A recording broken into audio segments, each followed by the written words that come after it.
Welcome back to the deep dive. You know, there's this prevailing myth, almost a legend, really, in the world of competitive exams.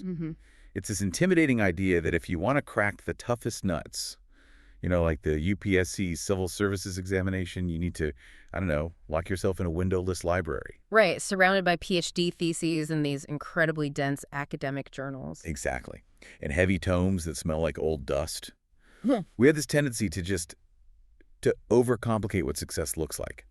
We think if it doesn't hurt our brain to read it, it's probably not useful. It's the classic trap of the serious learner, isn't it? We often confuse complexity with depth. We assume that if the language isn't completely impenetrable, then the insight can't possibly be valuable. But in reality, achieving clarity is the hardest thing of all. It really is. But what if I told you that the golden keys to some of the trickiest, most analytical questions asked in the last decade? What if they aren't hiding in some obscure research paper behind a paywall? What if they're hiding in plain sight? Exactly. Specifically in a thin, colorful book that an 8th grader carries in their backpack every day. And today is all about validating that exact thought. We are going to try and bridge a massive gap. We're taking the foundational concepts of agriculture from Chapter 4 of the Class 8 NCERT Geography textbook, and we're going to link them directly to the high-level analysis that's required for the civil services examination. I want you to just imagine a split screen in your mind right now. On the left, you've got this simple classroom textbook, maybe with some cartoons of farmers and bright maps. Yeah, I can picture it. And then on the right, a huge stack of complex government papers, policy documents, and, the actual question papers from the Union Public Service Commission. Our job today is to show you that these two worlds, they're actually the same world. Precisely. We are going to decode agriculture not just as a chapter to be memorized for, a school quiz, but as a system to be understood for administrative governance. And we'll prove it by looking at actual questions from 2013 right up to the present day. I am genuinely pumped for this. It really is like finding a secret code in a children's book. But before we get our hands dirty in the soil, so to speak, we have some very important housekeeping for our community here at Simplified UPSC by PPP. We do. We're doing something a little special with this series. So to all our listeners tuning in, welcome to this focused deep dive. It's great to have you with us. First off, and this is really important for us, if you're getting value from what we do, please hit that subscribe button on the channel. It really helps the algorithm find other serious learners just like you, and it boosts retention for the channel, which is a huge deal. It really is. We're trying to build a community here, not just a broadcast. And, well, here's a humble request. Yeah. If you are capable, please consider supporting us on Patreon. That support is, it's essentially the fuel that allows us to keep bringing this super useful high-density content to you. It takes a lot of research to connect an 8th grade text to a mains question from 2016 without it feeling, forced. Oh, absolutely. And we want to keep that quality high. And a huge shout out to all our current supporters. You guys make this content creation possible. We see every one of you. Also, engage with us. Like the video and share your valuable comments below. We read them, and they actually do shape our future deep dives. We really want to know what's working for you. For sure. And for those asking about the study materials, because I know you want to see the questions that we're referencing, we have you covered. Yep. Free notes with the practice previous year questions, the PYQs that we discussed today are available on our public Telegram channel. You just have to DM to join. But if you want the one, let's call it the red carpet treatment. I like that. I'm talking about the private Telegram library. That's where you get access to all the videos in this series at once, plus premium notes, detailed breakdowns, extra PYQs, and model mains answers. And those model mains answers are particularly useful for the topics we're covering today, especially when we get to the economic divide in farming. It's one thing to know the facts, it's a whole other thing to know how to structure them in a 250-word answer. So true. Again, just DM us for the details on that. Okay, housekeeping done. Let's get to the mission. Let's do it. We aren't just reading Chapter 4, we're decoding agriculture. We're going to break it down into the inputs, the outputs, and then the hard stuff. The good stuff. Yeah, the specific crops, and that massive, massive economic divide between an Indian farmer and, say, a Western farmer. And my strategy today is pretty simple. I'm going to use the NCERT text as the base. That's our foundation. Then I'll overlay actual UPSC questions from 2013, 2014, 2016, and even up to 2019 to show you how these simple facts turn into examination marks. I love that. You'll see that if you mastered this one chapter, you would have breezed through questions that stumped thousands of other candidates. Okay, let's start at the very beginning then. Part 1, the core concept. What actually is agriculture? The book breaks down the word origin, doesn't it? It does. It starts with the Latin. Yeah. Ager, or agri, meaning soil, and culture, meaning cultivation. So soil cultivation. Simple enough. It sounds simple, but the text immediately throws a crucial classification at us. Agriculture is a primary activity. Right. I remember this from school. Primary, secondary, tertiary. But let's do a quick refresher, because this distinction, it's actually the basis for a lot of economic geography. Why primary? Think of it as the extraction phase. Primary activities are all about getting resources directly from nature. So farming, fishing. Exactly. Agriculture, fishing, gathering, mining. You're extracting value directly from the earth or using natural resources as they are. The text contrasts this with secondary activities. Which is the processing part. That's it. So growing the wheat is primary. That's the nature part. But baking the bread from that wheat, That's secondary. You're manufacturing something. you're processing the nature-given resource into a finished product.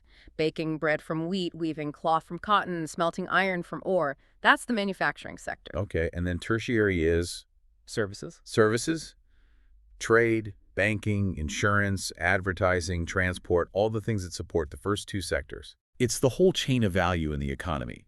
You grow it, you make something out of it, and then you sell and manage it. That's the framework. But here's a number from the notes that it blew my mind. The text says 50% of the world is engaged in agriculture. Half the planet. It is a massive number, isn't it? In the developed world, we often forget this because the percentage there is so low, maybe 1 or 2% in places like the US or the UK. Right, it feels like a niche industry there. But globally, it's half. And now look at the India-specific data point given in the text. 2/3 of India's population is dependent on agriculture.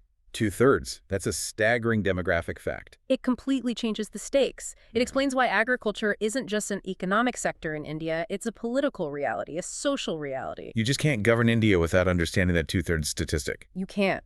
When we talk about development in India, we are, to a very large extent, talking about the development of these 2/3. If agriculture fails, the majority of the population suffers immediately. Okay. Now, the book uses an analogy I really liked. It calls the farm a system, like a machine or a factory. Yes, the farm system concept is vital. A farm isn't just a patch of dirt where things happen by accident or, by magic. It has 3 distinct components: inputs, processes, and outputs. Let's unpack the inputs. This is where I think people can get tripped up. It's not just about throwing some seeds on the ground, right? Not at all. And the NCERT does a great job here. It classifies inputs into 2 types: physical and human. Okay, physical is what nature gives you. Right. Sunshine, rainfall, temperature, the quality of the soil, the slope of the land. But then you have the inputs the farmer provides, the human inputs. Seeds, fertilizers, machinery. And crucially, labor. Labor is an input. That's an interesting way to frame it. It kind of commodifies the effort. It is. It's effectively human energy entering the system. Just like you pour diesel into a tractor, you pour human labor into the field. And then the processes are the actions. Plowing, sowing, spraying, harvesting, the verbs of farming. And finally, you get the outputs. The crops themselves: wool, dairy, poultry, the stuff you sell or eat. That's the whole system. Okay, so we have this system view. Inputs go in, processes happen, outputs come out. How does this connect to the high-level exams? I mean, this seems pretty basic, like plants need sun and dirt. It seems basic until you look at the 2016 Civil Services prelims question. The question was about Neem-Coated urea. Oh, I remember that one. It was all over the news for a while. Exactly. So the government decided to coat urea fertilizer with neem oil. And the UPSC question asked why. Now, if you're viewing the farm as a system, what is urea? It's an input, a chemical input. It's an input. It's designed to provide nitrogen to the plant. The problem with normal urea is that it dissolves way too fast. The plant can't absorb it all, and it leaches away into the groundwater, or it turns into gas and just evaporates. So it's an inefficient input. Terribly inefficient. A lot of it is wasted. So by coating it with neem, You slow it all down. you slow down the dissolution. The neem oil acts as a barrier. You make the input more efficient. The plant gets more nitrogen over a longer period of time. It also reduces nitrous oxide emissions, which is a greenhouse gas. Wow. So that complex policy question was fundamentally about optimizing the input component of the farm system described in Class 8. The government was trying to fix a leak in the system. That is a brilliant connection. You're just tweaking the input knob on the machine to get a better, more efficient output. And it saves money because the farmer uses less urea, doesn't it? It does. It reduces the subsidy burden on the government, and it protects the soil in the long run. It's a win-win, but you only understand the mechanics of the policy if you see farming as this system of inputs and outputs. Okay, that's a great start. So moving on, the chapter then dives into types of farming. Yeah. This feels like the part where you really need to memorize some terms. It is. This is what I call the static GK goldmine. The text divides farming into two big buckets: subsistence and commercial. Subsistence is pretty self-explanatory, I think. You're farming to survive, to subsist. Yes, farming to feed your own family. The goal isn't surplus. The goal is dinner. Low-tech, high household labor. But the nuance is in the subtypes. You've got intensive subsistence and primitive subsistence. Intensive subsistence. That sounds like a contradiction in terms. Intensive makes me think of big industrial high output, but subsistence implies small and personal. How do those two words fit together?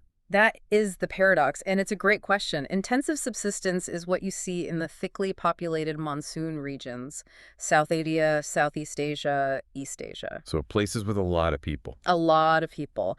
The plots are tiny because of population pressure over generations. Everyone has a very small piece of land.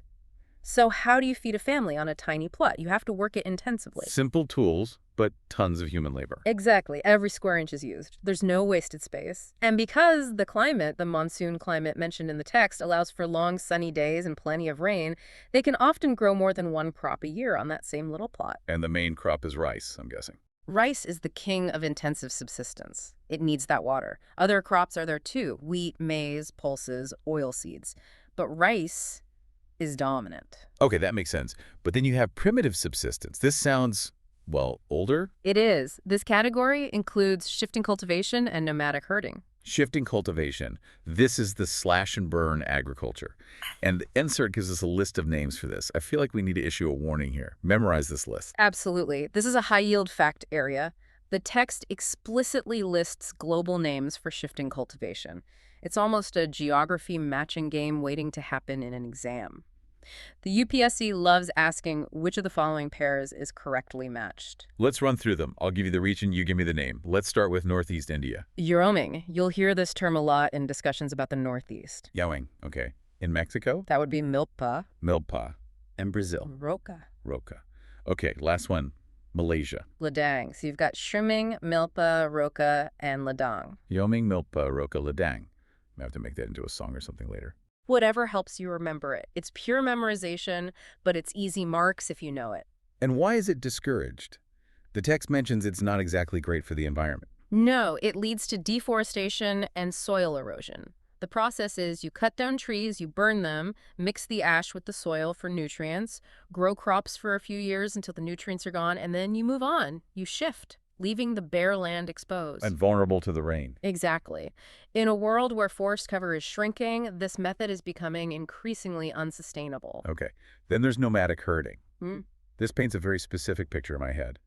Camels, deserts, long treks across the sand. That picture is pretty accurate. The text places it in the semi-arid and arid regions, the Sahara, Central Asia, and in India, parts of Rajasthan and Jammu and Kashmir. And the animals are sheep, camel, yak, goats. It's a human response to extreme climatic constraints. You can't grow crops easily there, so you rely on animals that can survive, and you move with them to find fodder and water. So the animals are the entire economy. They are. They provide milk, meat, wool, hides. It's a mobile economy built around livestock. Is there a UPSC linkage here? Does this pop up in exams? Indirectly, yes. In the 2019 prelims, there was a question regarding crop areas in India. Now, while it wasn't directly about herding, understanding where nomadic herding happens helps you map out the arid geography of the country.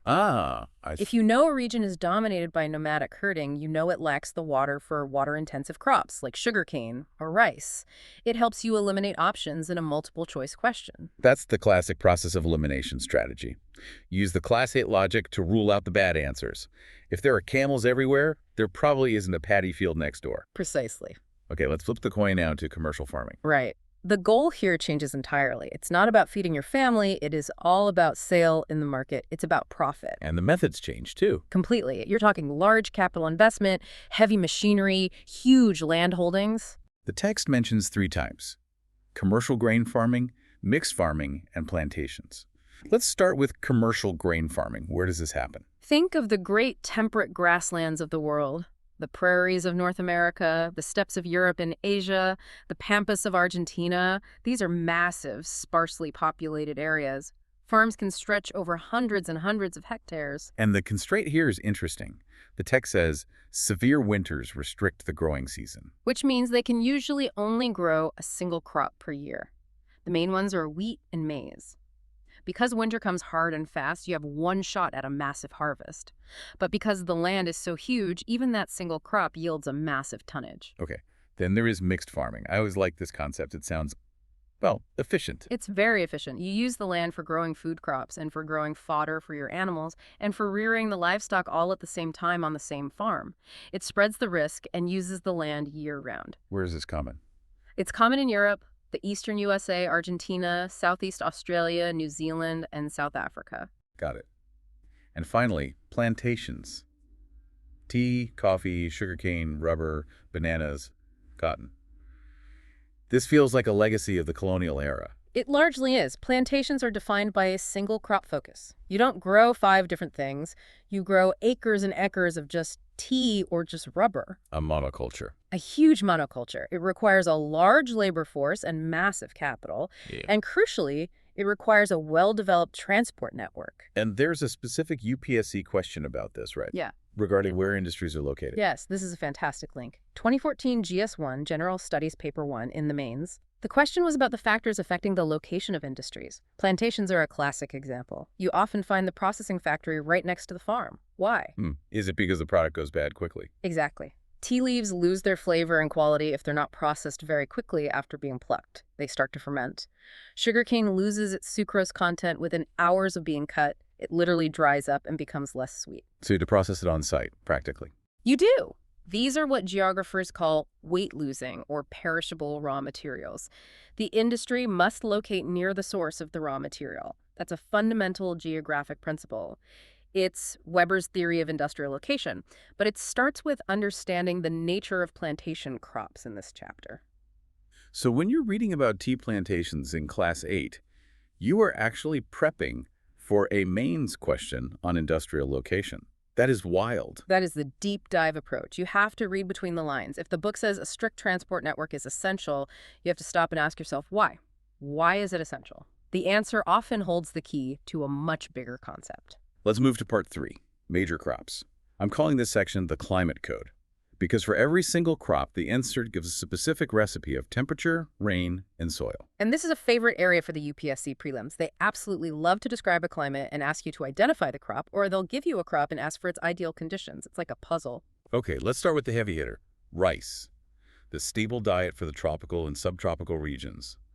What does the climate code say for rice? The code is high heat, high humidity, and high rainfall. It needs to be wet. It needs that standing water you see in paddy fields. And the soil. Alluvial, clayey soil. Why clayey? Because it needs to hold water. It retains the water like a bowl. Sandy soil would just let it all drain right out. Exactly. Globally, the text says China leads in production, followed by India.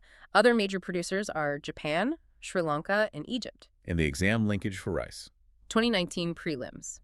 The question asked to verify a specific fact. Area under rice cultivation is the highest among kharif crops in India.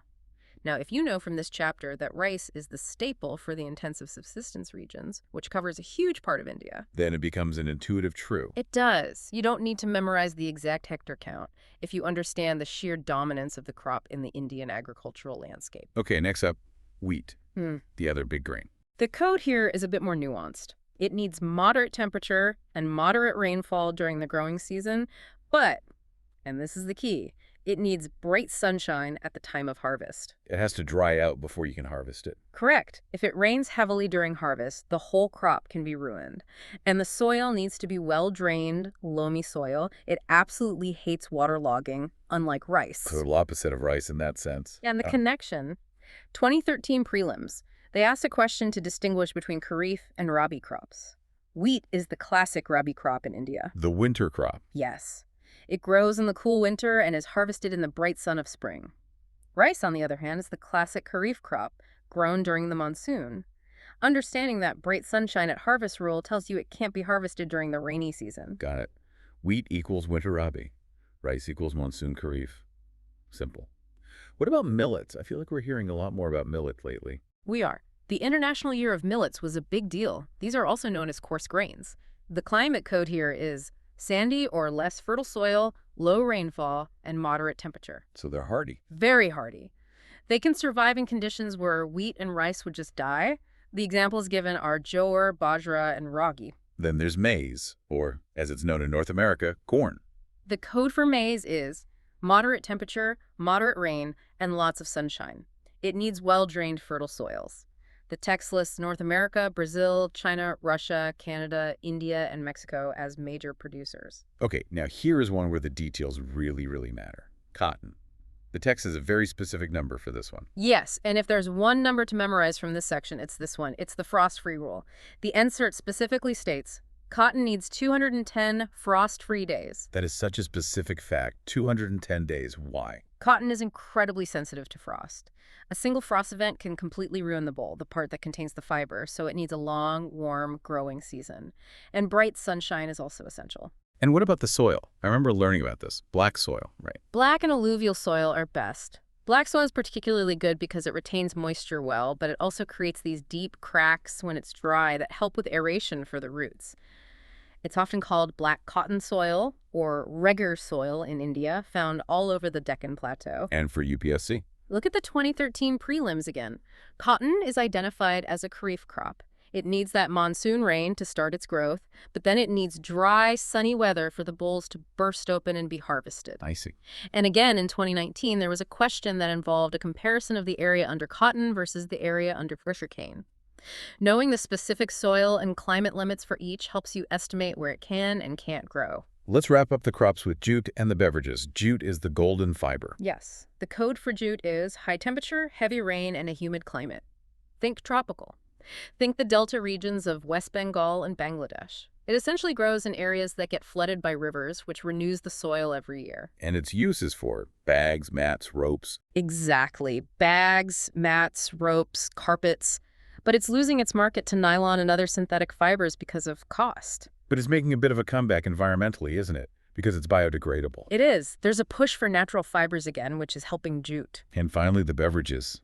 Coffee and tea, they both need hills, right? That's what I remember. They do, but with a crucial difference. Coffee needs a warm and wet climate and well-drained loamy soil.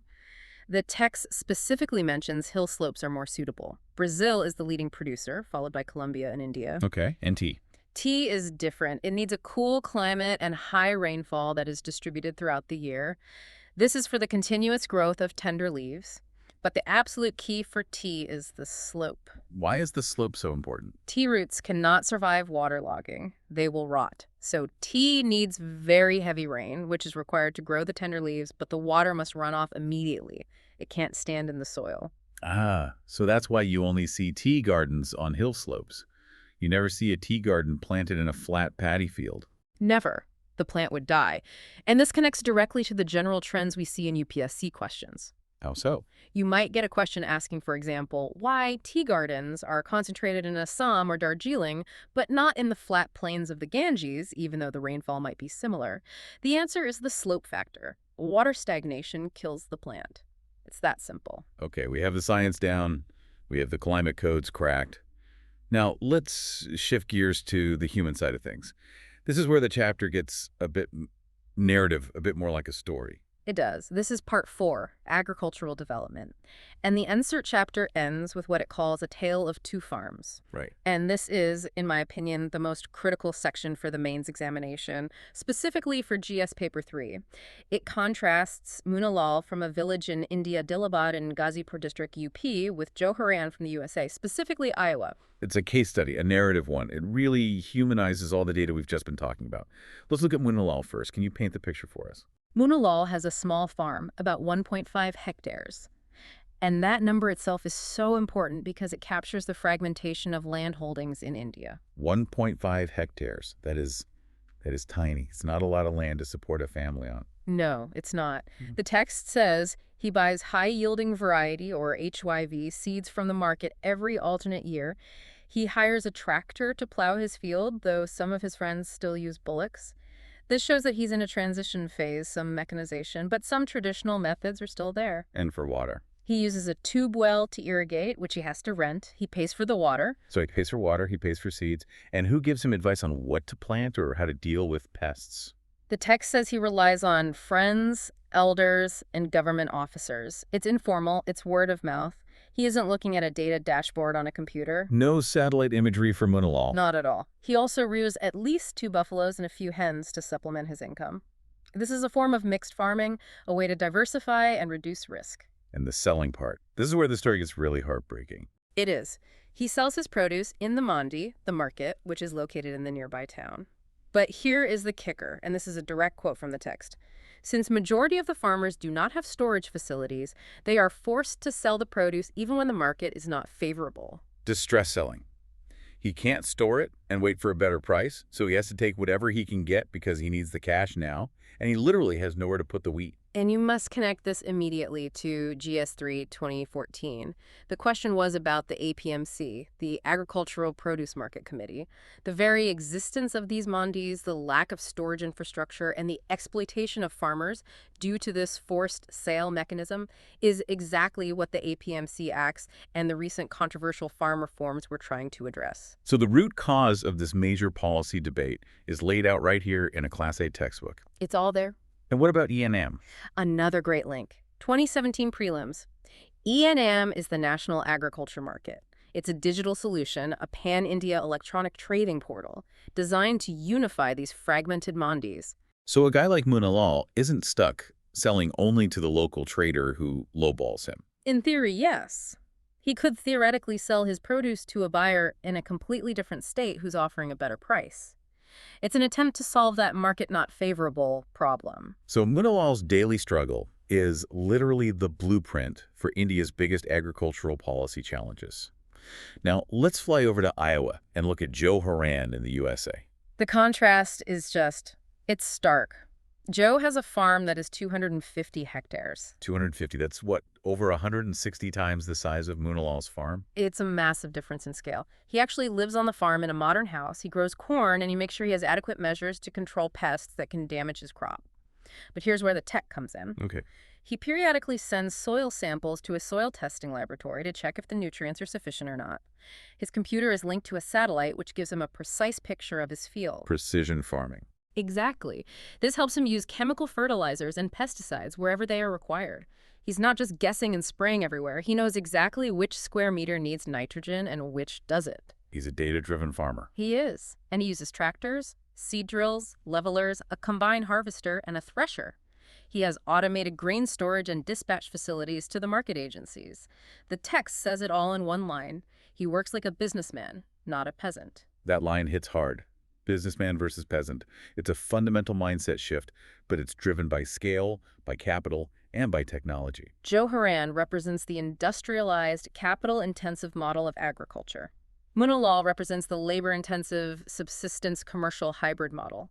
Understanding this dichotomy is absolutely essential for answering any mains question that compares Indian agriculture to the West or discusses the need for modernization. So when you write an answer about doubling farmers' income, you're essentially asking, how do we make Munna a bit more like Joe Horan without displacing him or destroying his way of life? That is the central policy challenge. This brings us perfectly to Part 5, Advanced Linkages. Let's connect the dots even more clearly between these NCERT stories and some really tough previous year questions. Okay, let's start with the Green Revolution. We just touched on Munna buying HYV seeds. Right.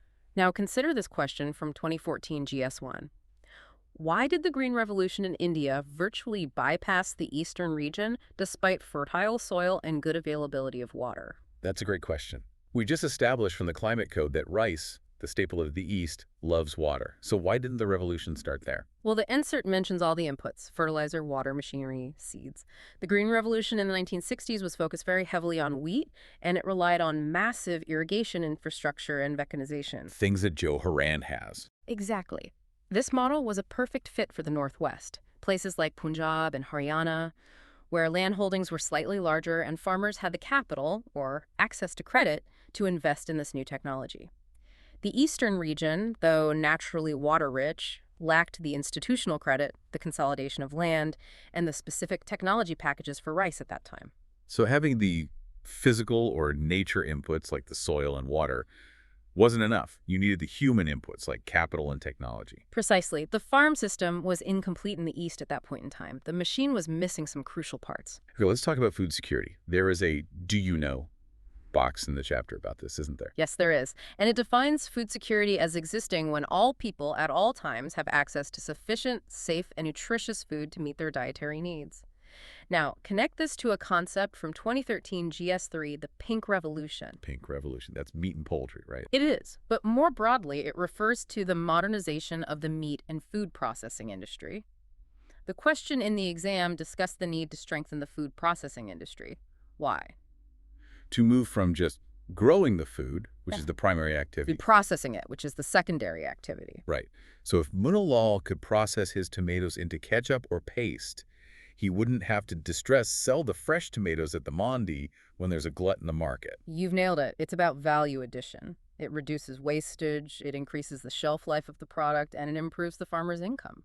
It's about bridging that gap between the primary and secondary sectors. It helps turn the peasant into a processor, a small-scale businessman. What about the government's role? We talked about inputs like fertilizers. Let's talk about subsidies. A question in 2013 GS3 asked about different types of agricultural subsidies and the distortions they cause.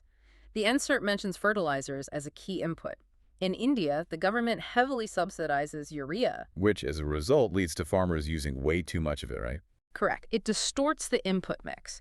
Farmers overuse urea because it's cheap, which then damages the soil health, another critical physical input in the long run. And this connects right back to why Neem-Coated urea, the 2016 prelims question, was introduced. It was a policy intervention to force efficiency and correct the distortion caused by the subsidy. It's a complete loop. Policy affects the inputs, which affects the soil, which affects the output. It's all one interconnected system. And what about risks? We all know farming is basically a gamble with the monsoon. It is, especially for a farmer like Munna. This brings us to a 2016 GS3 question about crop insurance and the PMFBY, Pradhan Mantri Fasal Bima Yojana. The NCERT shows how deeply dependent intensive subsistence farming is on the climate. If the monsoon fails, or if there's a hailstorm, Munna is ruined. He has no safety net. Insurance is that safety net. It's a financial input that mitigates the risk from a failure of a physical input, like rain. It serves the function that huge capital reserves serve for a farmer like Joe Horan. One last linkage in this section. Organic farming. The textbook has a little box on this too. It does. It says organic farming uses organic manure and natural pesticides instead of chemicals. And it specifically says no genetic modification is used to increase the yield of the crop. No GMOs. Right. Now, connect this to two things. First, Sikkim, which became India's first fully organic state. That's a huge current affairs link. And second, a 2016 prelims question on the Stand Up India scheme. How does that connect? The Stand Up India scheme promotes entrepreneurship among SCST and women for setting up a greenfield enterprise. A lot of these new greenfield enterprises that are being funded are popping up in the organic agribusiness sector, making organic inputs, processing organic food, creating niche brands. So it's all connected. The simple textbook definition of organic farming is the C for a national policy on entrepreneurship and sustainable development. That is the beauty of it. You just have to know where to look for the connections. We have covered a massive amount of ground. Let's head to part 6, conclusion, and try to bring this all together. Let's do a quick recap. Okay. We define agriculture as a primary activity. We broke down the farm system into inputs, processes, and outputs. We memorized the shifting cultivation names. What were they again? Chiming, Milpa, Roca, and Ladang. Got it.